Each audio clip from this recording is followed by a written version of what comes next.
Hai guys, welcome back to my YouTube channel Menghebat Bersama.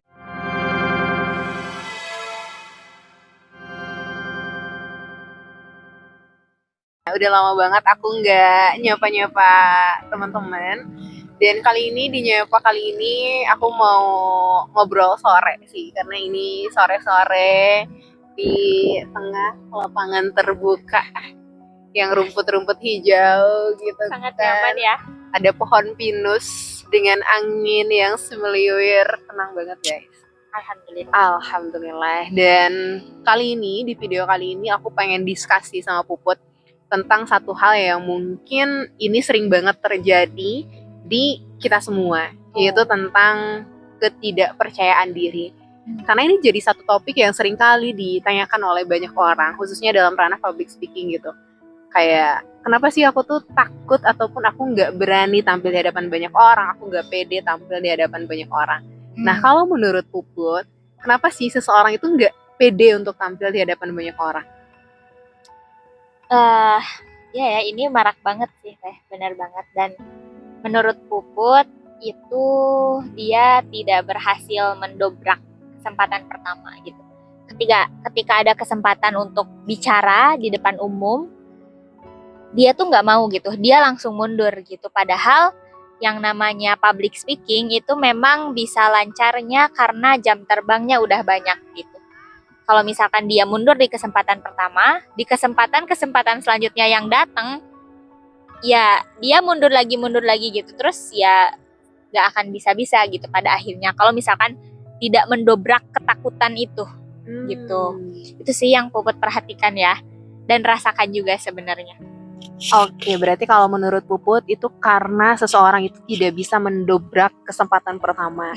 Ketika datang nih kesempatan, nanti deh, yang lain aja dulu deh. Ya, dan itu banyak banget banyak banget. Apakah Puput pernah ngerasain itu juga? Pernah. Dan pas berhasil, jadi memang dulunya gak mau gitu mundur terus. Tapi ketika berhasil coba maju, ternyata tidak semenakutkan yang aku bayangkan gitu. Iya sih, gemeter gitu, nervous. Tapi aku ada rasa puas karena aku berhasil ke depan gitu. Justru ketika aku nggak berhasil ke depan, ada penyesalan sebenarnya, ada sedikit penyesalan gitu.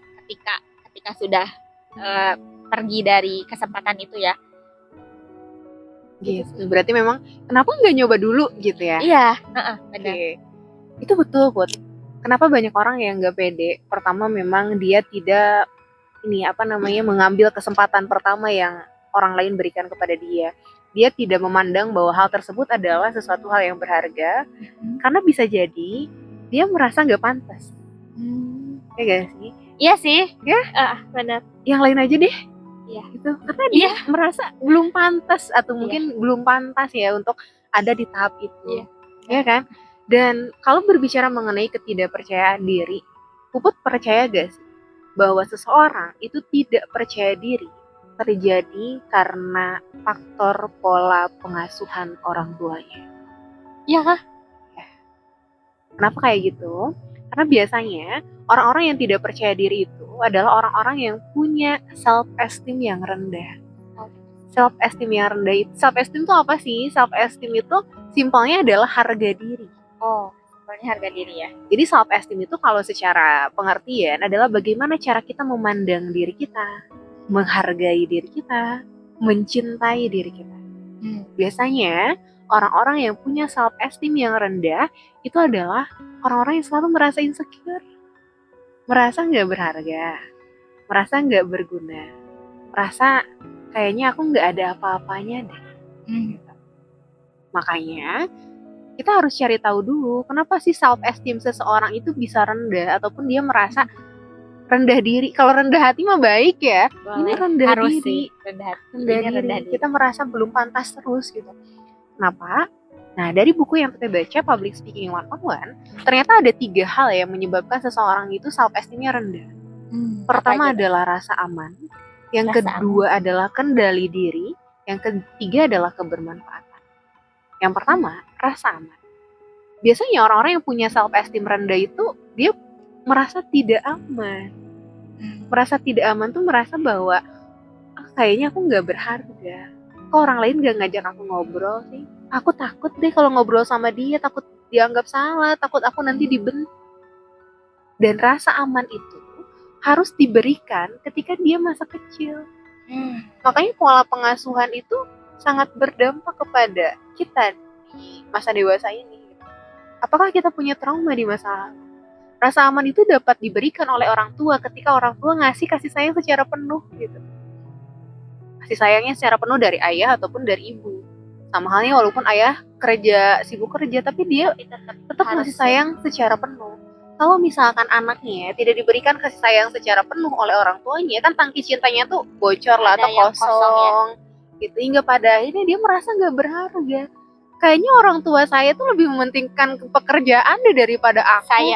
Daripada aku. Iya, mungkin orang tua mikirnya kalau udah dapat ya udah fasilitas makan enak, rumah enak, tapi kan bukan itu yang diinginkan oleh tidak hanya secara fisik ya Teh ya, tapi secara mental, ruh juga perlu diisi oleh orang tua. Dan self esteem rendah ini ada salah satu kisah quote, namanya tuh Robin Wilson.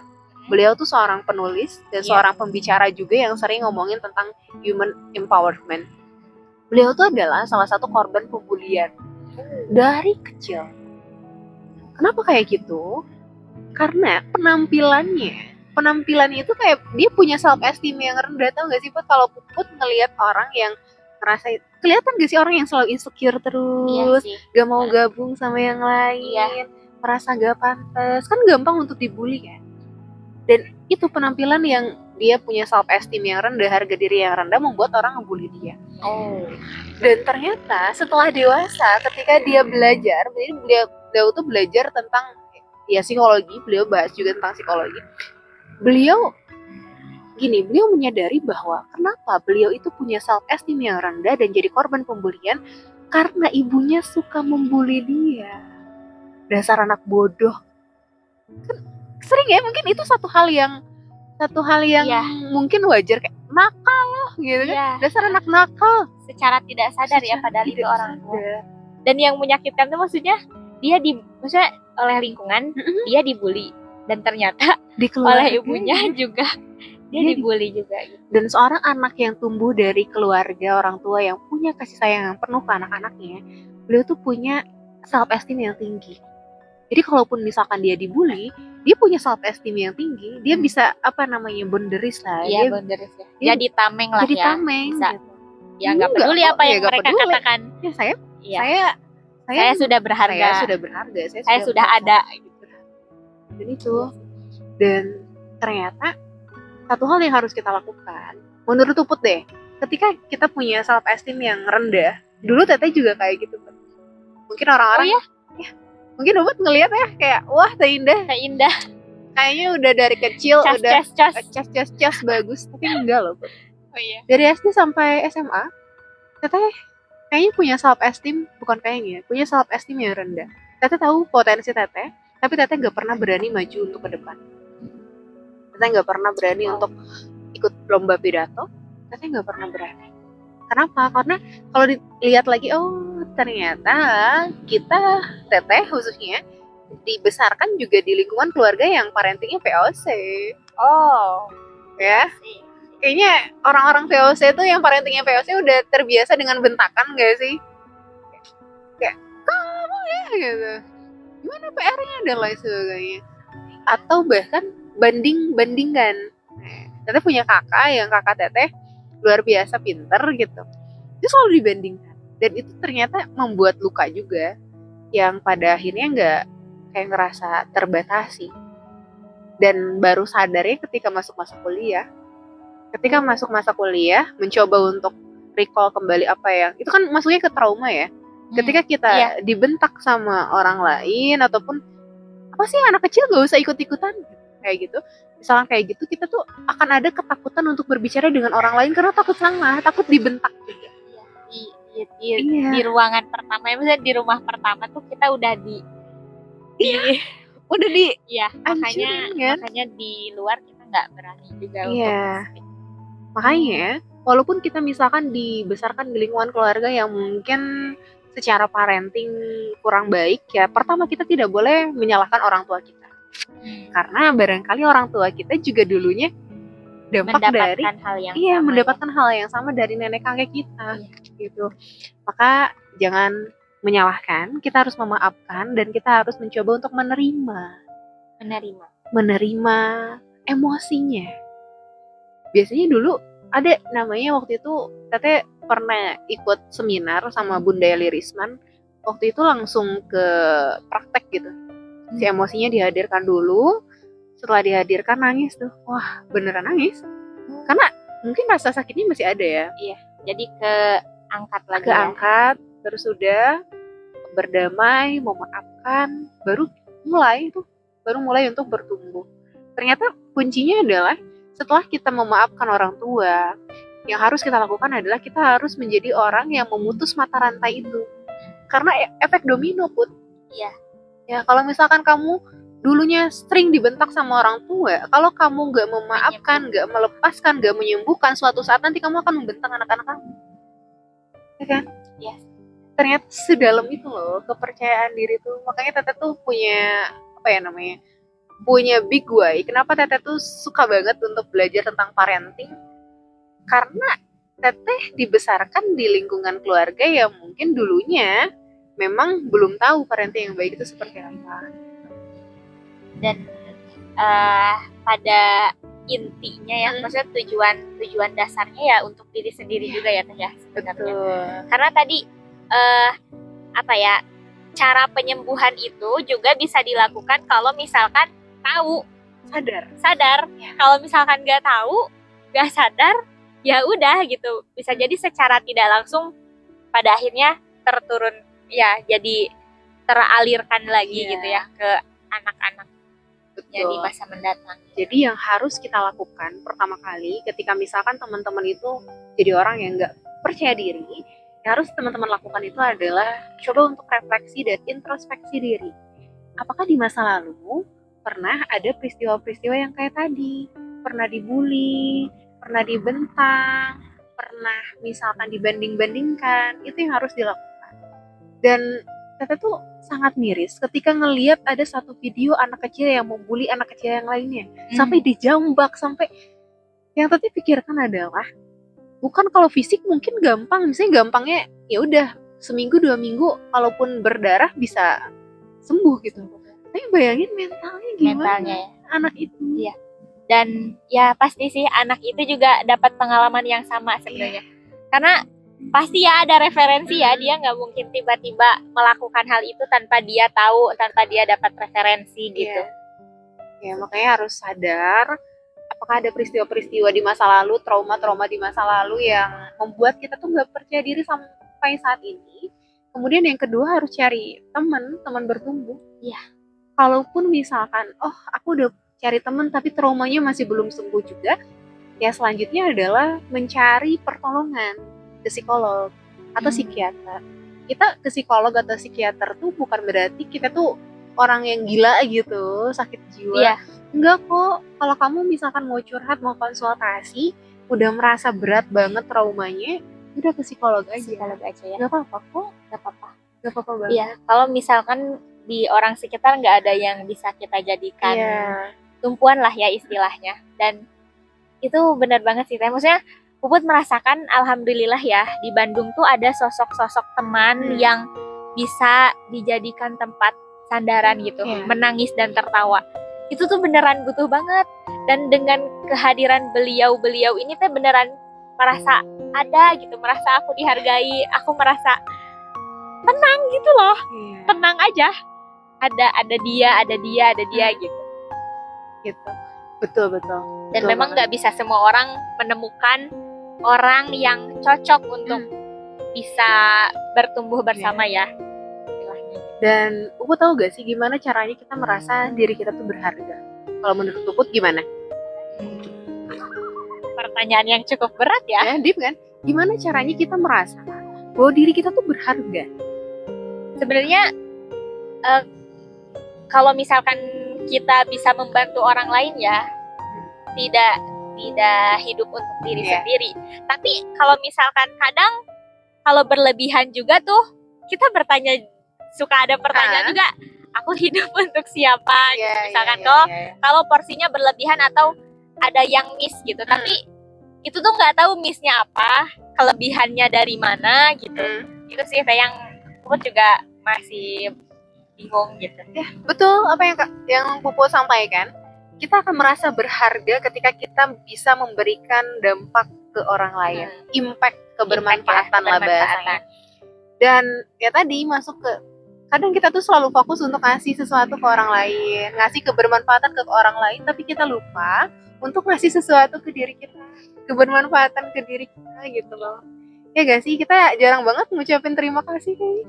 Iya ya, makasih ya Put, gitu kan. Kalau ke diri kita kayak Put udah berjuang, udah keren banget.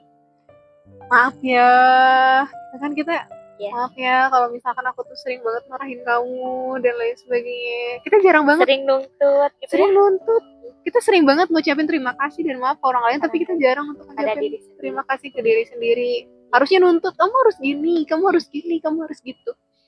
Gitu. Maka ya kita juga harus ngasih kebermanfaatan ke diri kita.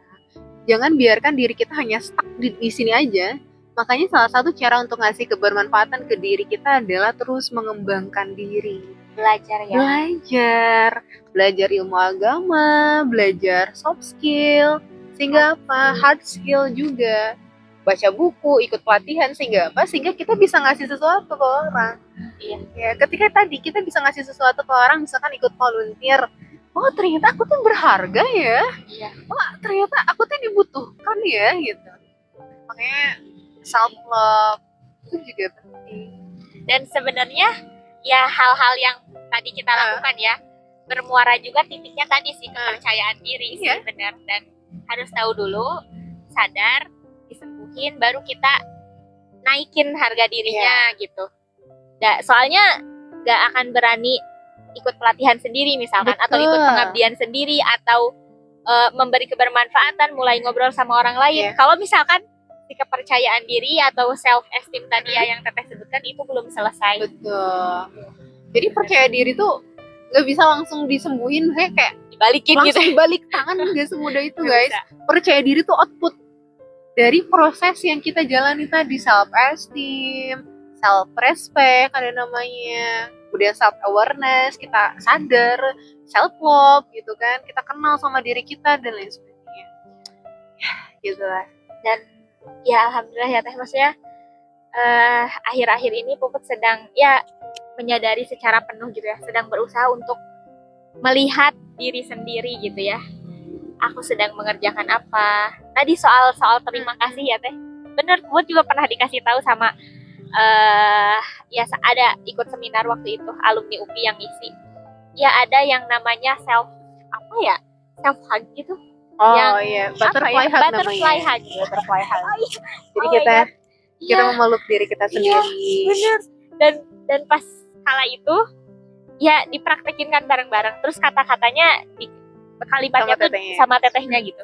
Dan ya Put sampai nangis juga sih di sana, kayak Put kamu selama ini kemana aja gitu, maksudnya ini loh aku gitu, aku peluk dong gitu. Dan itu enak banget sih Teh. Bener. Kita tuh seakan-akan asing sama diri kita sendiri. Iya. Jadi kayak ngebayangin Puput yang sebelumnya tuh kayak dia murung sendirian di sudut gitu, tanpa ditarik oleh aku sendiri gitu loh. Ya makanya cukup merasa tenang sekarang karena tadi sih udah ngelihat diri sendiri. Apalagi di zaman media sosial ya Teh ya. Kita melihat orang lain dan melupakan diri sendiri tuh jadi gampang banget gitu loh. So, jangan lupa kita tadi ya, kuncinya adalah kita harus sadar terlebih dahulu apakah ada peristiwa-peristiwa di masa lalu yang membuat kita sakit hati atau punya trauma. Karena trauma itu harus disembuhkan terlebih dahulu. Jadi sebelum kita bertumbuh, traumanya harus disembuhkan dulu. Nah, kalau penyembuhannya gimana? Penyembuhannya kalau kamu tidak bisa menyembuhkan sendiri, jangan sungkan untuk mencari bantuan profesional, psikolog, psikiater. Kemudian setelah kamu sembuh, coba kamu cari teman, cari partner untuk bisa bertumbuh bareng gitu. Untuk bisa pengembangan diri bareng. Harus sih. Harus. Setelah itu, ketika kita udah punya sesuatu hal yang bisa kita berikan, bukan hanya tentang material, tapi ilmu, atau sharing pengalaman kamu bagaimana keluar dari trauma itu, ya kamu bisa jadi orang yang bermanfaat. Gitu sih. Gitu banget. Gak kerasa guys, sudah Iya, mau gak maghrib kerasa. ternyata. Itu mungkin ya yang bisa kita sampaikan dari Puput. Ada yang ingin disampaikan Iya. ke penonton? Intinya sih belajar ya. Harus tahu dulu. Udah. Oke. Belajar. Belajar. Jangan pernah puas, merasa puas. Jangan pernah merasa puas. Gitu sih guys. Terima kasih sudah menonton sampai akhir. Jangan lupa di subscribe, di like, komen. Dari kamu juga bisa sharing apa sih yang kamu rasakan tentang ketidakpercayaan diri. Nanti kita bahas di video selanjutnya. Sampai Insya Allah. jumpa. Dadah. Dadah.